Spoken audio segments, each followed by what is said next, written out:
গোমাতাৰ নামত ৰাজনীতি কৰি ফটো লৈ আছে আৰু গোমাতাৰ নামত ব্যৱসায় কৰি অৰ্থ উপাৰ্জন কৰি আছে। এই কথাটো গোমাতা সহ্য কৰা নাই। 56টা গীৰ গাই মৃত্যু হোৱালৈকে চৰকাৰখনে কিয় বাট চাইছিল? গোমাতাৰ সেৱকসকলে 300ৰ ভিতৰত 125টা হাল বোৱা গৰু পঠিয়াই দিছে NDDBয়ে। চৰকাৰে ক্ৰয় কৰা যিকোনো চৰকাৰী বস্তু এইদৰে ষ্টেচনত নমাই বাটতে বিক্ৰী কৰি দিব পাৰে জানো? তাৰ কাৰণে চৰকাৰী বিধি বিধান আছে। 56টা গীৰ গাই একেদিনাই মৰা নাই, মানে এটা দুটাকে মৰিব। এইটো এটা অনিয়ম নহয়, এইটো এটা কেলেংকাৰী। গৰুখুটি প্ৰকল্পৰ অধ্যক্ষ পদ্ম হাজৰিকা ডাঙৰীয়াৰ প্ৰেছ মিটখন শুনাৰ পাছত এইটো কথা নিশ্চিত হ'লোঁ যে এইটো এটা অনিয়ম নহয়, এইটো এটা কেলেংকাৰী আৰু এটা গোমাতা কেলেংকাৰী। আৰু গোমাতা কেলেংকাৰীটো এক্সপ'জ এইকাৰণে হ'ল, তাৰমানে গোমাতায়ো কথাটো সহজভাৱে লোৱা নাই। কাৰণ গোমাতাক লৈ দুটা ধাৰাত কাম চলি আছে, বিজেপি কৰি আছে। এটা হ'ল গোমাতাৰ নামত ৰাজনীতি কৰি ফটো লৈ আছে আৰু গোমাতাৰ নামত ব্যৱসায় কৰি অৰ্থ উপাৰ্জন কৰি আছে। এই কথাটো গোমাতা সহ্য কৰা নাই। সেইকাৰণে গোমাতাই এইটো এক্সপ'জ হোৱাত সহায় কৰি দিছে। কাৰণ গোমাতাৰ নামত ৰাজনীতি কৰি তেওঁলোকে ভোট লয়, ইফালে গৰুৰ চিণ্ডিকেট কৰে। ভাৰতবৰ্ষ ৱৰ্ল্ডৰ 2nd largest beef traders, beef supplier. এইবোৰ বেপাৰ চলি আছে। গৰুৰ নামত বেপাৰ কৰি অৰ্থ সংগ্ৰহ কৰি আছে আৰু গৰুৰ নামত ৰাজনীতি কৰি ভোট সংগ্ৰহ কৰি আছে। এই দুটা কথা একেলগে কৰি আছে। কিন্তু গোমাতাৰ যিটো কেলেংকাৰী, গোমাতা কেলেংকাৰী এক্সপ'জ হৈছে। এতিয়া কথাটো এনেকুৱা, যোৱা সময়ছোৱাত বিভিন্ন বক্তব্যবোৰ যেতিয়া শুনিলোঁ, মুখ্যমন্ত্ৰীৰ বক্তব্য, বিভিন্ন ব্যক্তিৰ বক্তব্য, কালি গৰুখুটি প্ৰকল্পৰ অধ্যক্ষৰ বক্তব্য শুনাৰ পাছত গোটেই ঘটনাটোৰ ক্ৰনলজিটো এটা মই আইডিয়া কৰি লৈছোঁ, মোৰ ধাৰণাটো। যদি কথাটো মিছা, মুখ্যমন্ত্ৰীয়ে ক'লে হ'ল যে কথাটো অসত্য বুলি। মুখ্যমন্ত্ৰীয়ে দায়িত্বভাৰ গ্ৰহণ কৰাৰ পাছত তেওঁ এটা শ্বেত বিপ্লৱ, দুগ্ধ বিপ্লৱৰ সপোন দেখিলে আৰু নেশ্যনেল ডেয়াৰী ডেভেলপমেণ্ট বৰ্ডৰ লগত ভেটেনেৰী ডিপাৰ্টমেণ্টৰ সৈতে তেওঁ এখন MOU বুজাবুজি চুক্তি কৰিলে যে অসমত দুগ্ধ বিপ্লৱ আৰম্ভ কৰিব। আৰু সেই বিপ্লৱ কৰিম বুলি ভবা মুখ্যমন্ত্ৰী হিমন্ত বিশ্ব শৰ্মা ডাঙৰীয়াই MOU চাইন কৰিলে, 300জনী গীৰ গাই অসমলৈ অনাৰ বাবে সিদ্ধান্ত গ্ৰহণ কৰিলে। এই গোটেই ব্যৱস্থাটোৰ মাজত যদিও গৰুখুটি নামটো বাৰম্বাৰ আহি আছে, মই অনুভৱ কৰিছোঁ, যিটো ক্ৰনলজি মই দেখিলোঁ যে গৰুখুটি ইয়াত পাৰ্টিয়েই নহয়, আচলতে পক্ষই নহয়। গৰুখুটি ইয়াত তৃতীয় পক্ষ। ইয়াত প্ৰথম পক্ষ মুখ্যমন্ত্ৰীৰ নেতৃত্বত, মুখ্যমন্ত্ৰীৰ পৃষ্ঠপোষকতাত পশুপালন বিভাগ প্ৰথম পক্ষ আৰু NDDB দ্বিতীয় পক্ষ। গৰুখুটি তৃতীয় পক্ষ। এতিয়া মুখ্যমন্ত্ৰী যিটো শ্বেত বিপ্লৱ, দুগ্ধ বিপ্লৱ কৰিম বুলি ভাবিছিল, এতিয়া হাল বোৱা গৰুৰে কেনেকৈ দুগ্ধ বিপ্লৱ কৰিব? এই উত্তৰটো মুখ্যমন্ত্ৰী দিব লাগিব। কাৰণ 300জনী গীৰ গাই অৰ্ডাৰ দিলে। এতিয়া কাহিনীটো ক্ৰনলজি তেনেকুৱা ধৰণৰ। 300জনী গীৰ গাই অৰ্ডাৰ দিলে, অসম চৰকাৰে ক্ৰয় কৰিব। ক্ৰয় কৰি ক'ত থ'ব? গৰুখুটিত থ'ব। কিন্তু আশ্চৰ্যজনক বিষয়, যিখিনি ক্ৰনলজি বুজি পাইছোঁ, গৰুখুটিয়ে নাজানে যে তেওঁলোকৰ তাত 300জনী গাই থ'বলৈ অলৰেডি চৰকাৰে এগ্ৰিমেণ্ট কৰিছে। এইটো গৰুখুটিয়ে নাজানে। চাব দেই, মই গৃহস্থ, মোৰ ঘৰত কিবা এটা থ'ম বুলি কোনোবা এজনে ভাবিছে আৰু মোক নুসুধাকৈ তেওঁ অৰ্ডাৰ দি দিছে, মোৰ তাত থ'ম বুলি ভাবি ল'লে। মই দিম নে নিদিম, মোৰ তাত ব্যৱস্থা আছে নাই, মই নাই ভবা, তেওঁ নাই ভবা। কিন্তু তাৰ পাছত কালি পদ্ম হাজৰিকা ডাঙৰীয়া বক্তব্যৰ পৰা এইটো বুজি পালোঁ যে গাইসমূহ আহি পাব লগা কিছুদিন পূৰ্বে ভেটেনেৰীৰ সচিবে জিলা আয়ুক্তক জনালে যে গীৰ গাইসমূহ 2 এদিনতে আহি পাব, তেওঁলোকক ৰাখিব লাগে।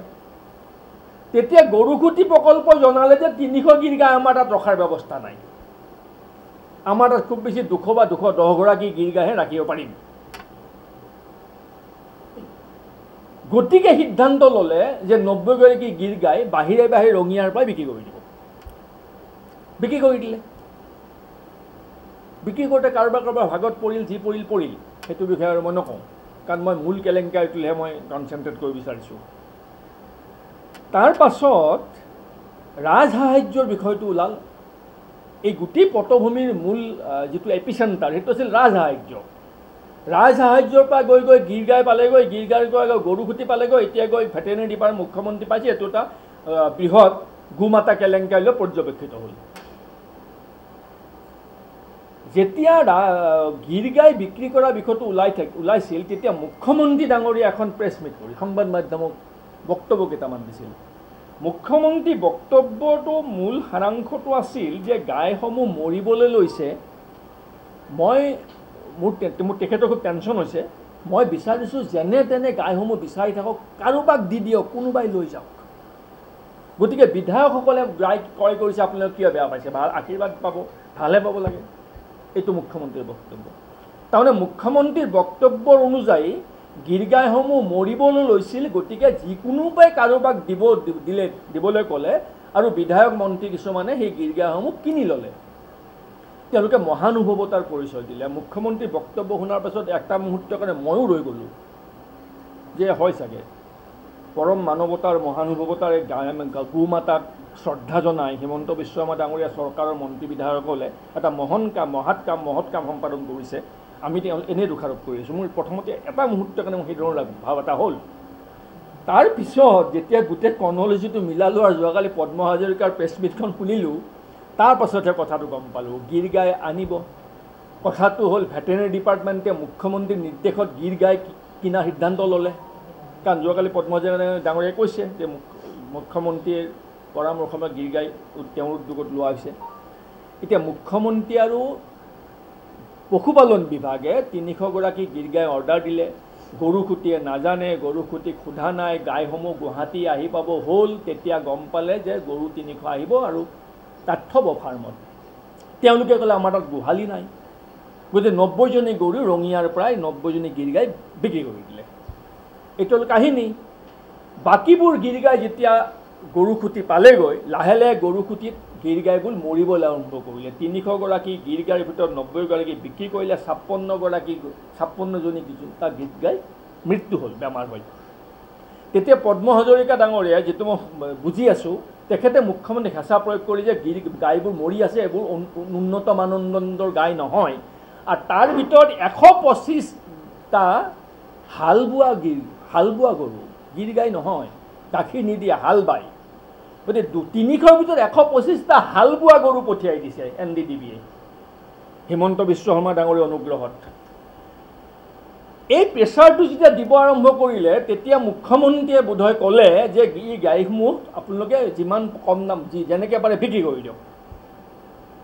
যে বিক্ৰী কৰিবৰ সময়ত কোনে কিনিব? গাখীৰ নিদিয়া গাই, মৰা গাই, অনুন্নত গাই কোনে কিনিব?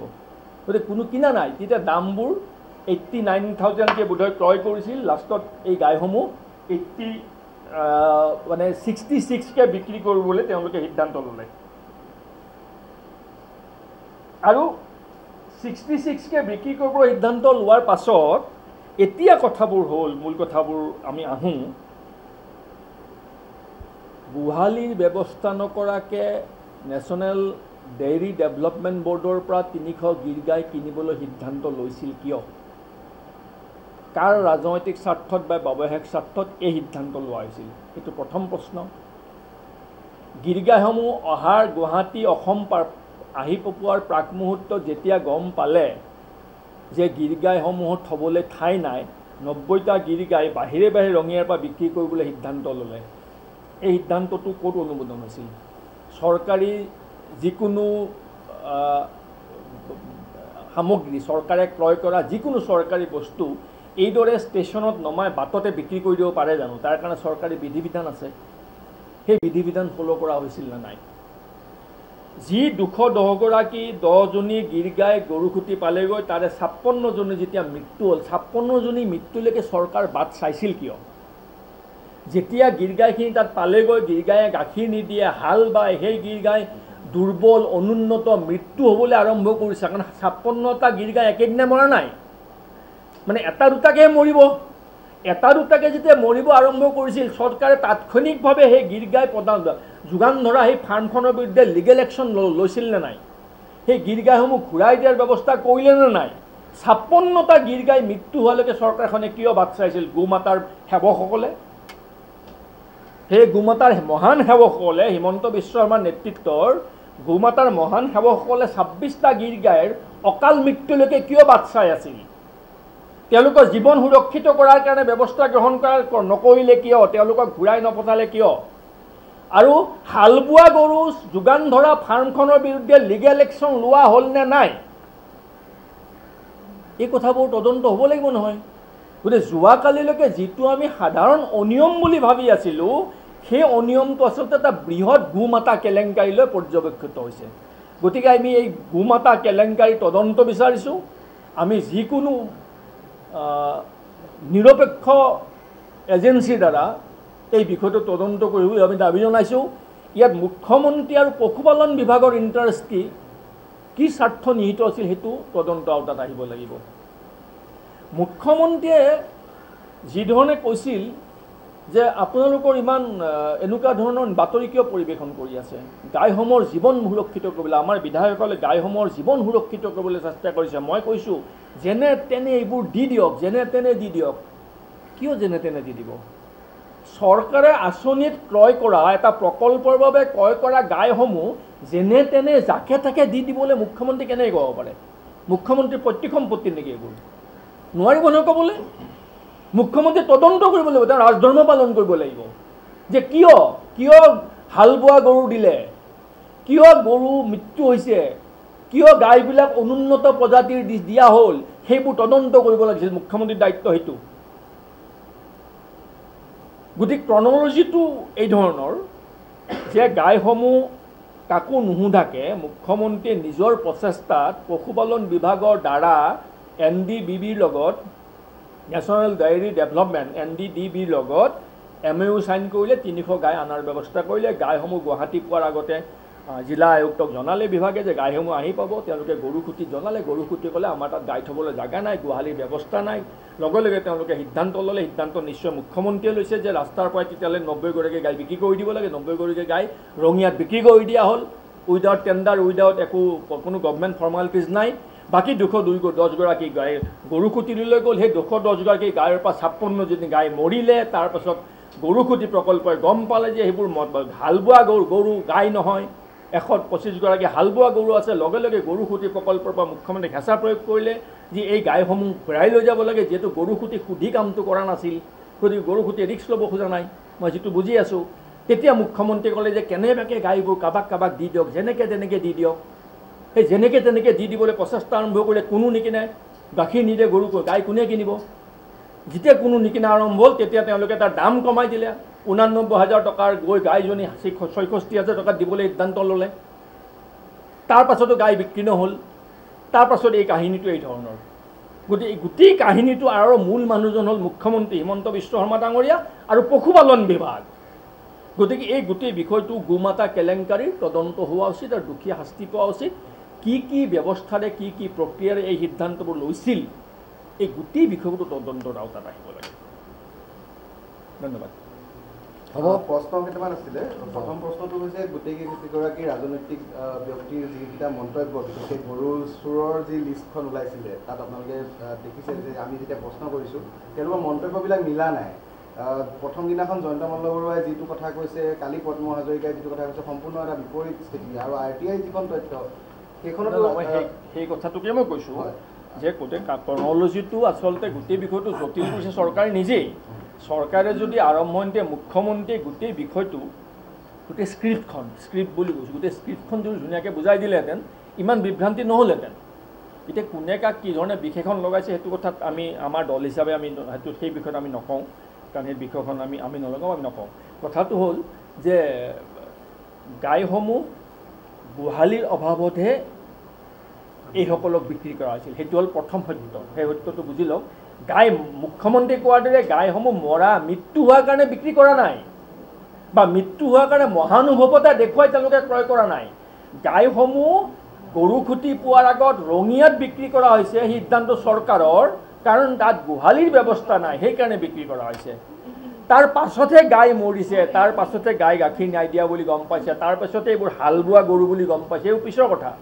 গাই আগতে বিক্ৰী হৈ গৈছে, সেইবোৰ ৰঙিয়াৰ পৰা বিক্ৰী হৈছে, গোহালিৰ অভাৱত বিক্ৰী হৈছে। চৰকাৰে গোহালিৰ ব্যৱস্থা নকৰাকৈ, সামগ্ৰিক বিষয়বস্তুবোৰ পৰীক্ষা নিৰীক্ষা নকৰাকৈ কি প্ৰয়োজনত, কি স্বাৰ্থত মুখ্যমন্ত্ৰীয়ে 300 গিৰ গাই তাৎক্ষণিকভাৱে ক্ৰয় কৰিবলৈ সিদ্ধান্ত গ্ৰহণ কৰিছিল, সেই উত্তৰটোৱে মুখ্যমন্ত্ৰী ডাঙৰীয়া এতিয়া ৰাইজক জনাব লাগে।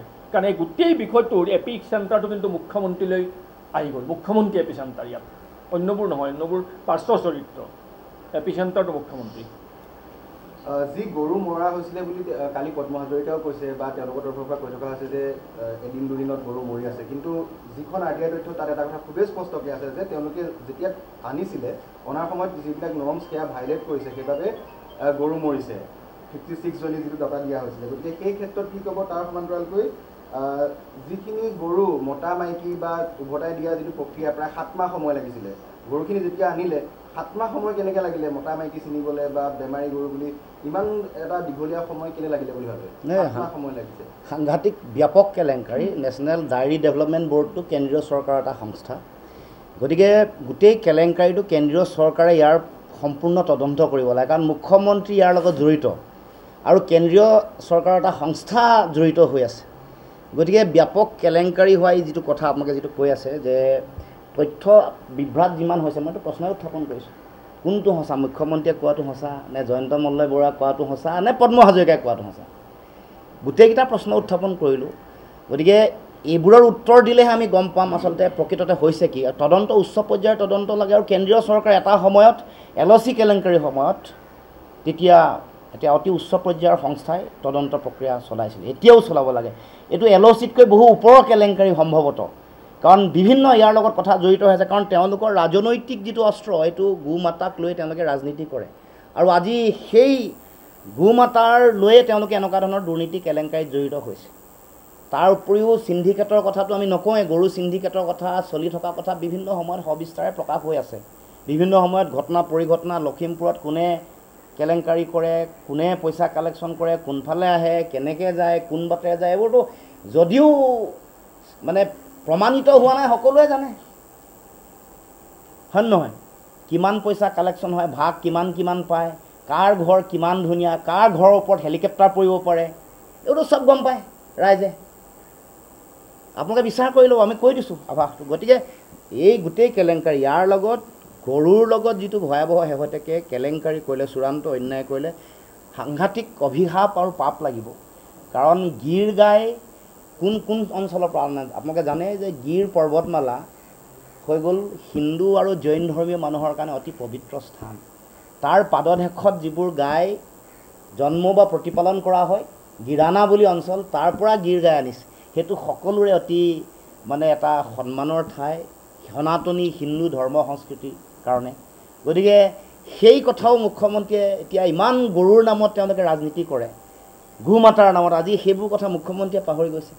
আৰু পাহৰি গৈ এনেকৈ গোটেই কেলেংকাৰীত সকলো মানুহক এনেকৈ জড়িত কৰাইছে। গতিকে এতিয়া আমাৰ কথা হ'ল যে জয়ন্ত মল্ল বৰুৱাৰ পত্নীয়ে এনেকুৱা ধৰণৰ মানে 50 লাখ টকাৰ ৰাজসাহাৰ্য পায়, আৰু আমাৰ যিসকলক আমাৰ গাঁৱে ভূঞে থকা অৰুণোদয় আঁচনি 1250 টকা যিসকলক দি আছে, তেওঁলোকক কেতিয়া এই পৰ্যায়লৈ উন্নীতকৰণ কৰিব, তেওঁলোকৰ যোগেদি কেনেকৈ এনেকৈ গৰু পালন আৰু মানে দুগ্ধ উৎপাদনৰ প্ৰকল্প তেওঁলোকে তৈয়াৰ কৰিব, সেইটোহে আমি মুখ্যমন্ত্ৰীৰ পৰা জানিব খুজিছোঁ। নাই, এইটো বিষয় অতি গুৰুত্বপূৰ্ণ বিষয়, এতিয়া আৰম্ভ হৈছে, মানুহৰ মাজলৈ আমি যাম। আৰু ইতিমধ্যে এই গৰুৰ যিটো কেলেংকাৰী, গীৰ গাই বা সমগ্ৰ যি কেলেংকাৰী চলিছে, সেই সম্পৰ্কত জনগণে ইতিমধ্যে জ্ঞাতও হৈছে, আৰু তাৰ বিৰুদ্ধে ইতিমধ্যে সকলো ৰাজনৈতিক দল আমি তাৰ বিৰুদ্ধে যুঁজিবৰ কাৰণে তেওঁলোকৰ এই গোটেই প্ৰকল্প গৰু বা সমগ্ৰ গৰুক লৈ তেওঁলোকে কৰি থকা দুৰ্নীতি কেলেংকাৰীৰ বিৰুদ্ধে মানুহক সজাগ সচেতন কৰি আমি আহি থাকিব লগা দিনসমূহত জনমতো গঠন কৰিম, আৰু ইয়াৰ তদন্ত হ'বই লাগিব। তদন্তৰ আওতালে মুখ্যমন্ত্ৰী আহিব লাগিব, তদন্তৰ আওতালে বাকী আন যিসকল মানুহ আছে, যিবোৰ নাম ক'লোঁ, নীৰজ বৰালৈকে জয়ন্ত মল্ল বৰুৱাৰ পৰা আৰম্ভ কৰি সকলো, দিলীপ শইকীয়াও হাৰি যাব নোৱাৰিব। এইটো প্ৰথম মানে শুনিলোঁ যে গাখীৰ নিদিয়াৰ কাৰণে গৰু ঘূৰাই দিছে আৰু পইচা ঘূৰাই দিছে।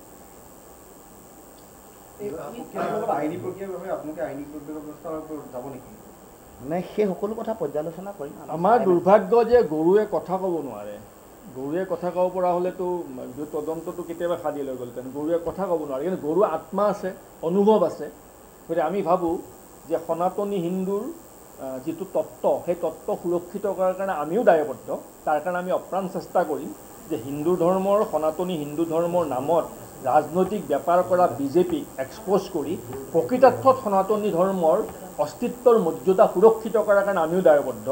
গতিকে আমি গৰুৰ আত্মাই যিটো কষ্ট পাব, আত্মাৰ যিটো ক্ৰন্দন, সেই ক্ৰন্দনৰ ফলশ্ৰুতি কিন্তু বিজেপি চৰকাৰে ভোগ কৰিব লাগিব। সেইটো কথা আমি পকিয়াই থৈ দিওঁ। যিকোনো খবৰৰ বাবে যোগাযোগ কৰক 7099017330 লগতে 7099017110 নম্বৰত।